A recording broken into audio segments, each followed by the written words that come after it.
Let's talk about Jedi Apprentice Book 7, The Captive Temple by Jude Watson.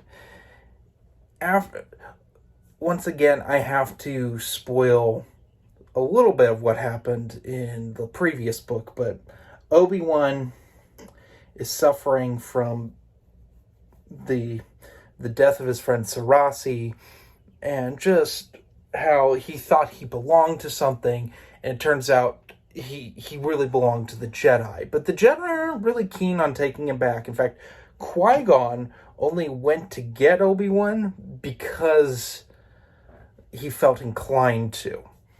So Obi-Wan's brought in to continue the search for the temple thief. The temple thief has become the temple saboteur. There's been an attempt on Yoda's life. There's trouble afoot, and someone in the temple is trying to destroy it. And that's basically what the Captive Temple's about.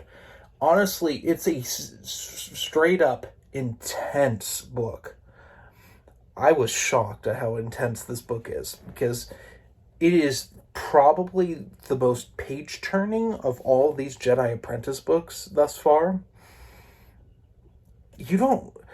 You kind of start to figure out who it is. In fact, I started to kind of guess who it was in the previous book. Of course, I've read these before, but I don't remember them that well. I was a kid when I read these.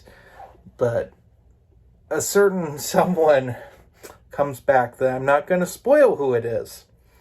But you can probably guess it if you know anything about Jedi Apprentice. But it's really good. It's a bit dark. The ending's a little shocking. Again.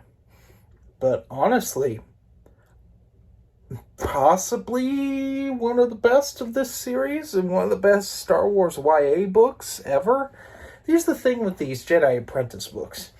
Yes, they're really short and they're written for kids, but they're also written for adults. They don't try to hide the violence. It's not like some of the early episodes of TCW where they're very kiddie and goofy and annoying. This is pretty dark. I mean, there's a sequence when Obi-Wan is trying to rescue these younglings that are trapped in an elevator that's about to crash down to the ground, and he's just desperately trying to pull them out. It's crazy. This is little 4-year-olds trapped in an elevator. But once again, highly recommend this. Solid 5 out of 5. In fact, like I said, possibly my favorite of the series. So, anyway, have a good one.